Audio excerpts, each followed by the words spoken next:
പിതാവിന്റെയും പുത്രന്റെയും പരിശുദ്ധാത്മാവിന്റെയും നാമത്തിൽ ആമീൻ. ഇന്ന് നമ്മൾ പരിശുദ്ധ അമ്മയെ മറിയത്തിന് സ്വർഗത്തിൽ ലഭിച്ച മൗത്വത്തെ കുറിച്ചാണ് പഠിക്കുന്നത്.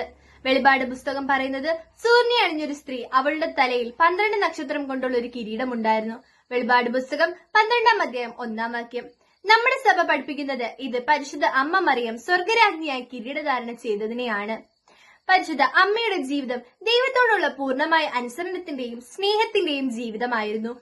അതിനുള്ള പ്രതിഫലമായി ദൈവം അവളെ മഹത്വപ്പെടുത്തി കിരീടമണിയിച്ചു.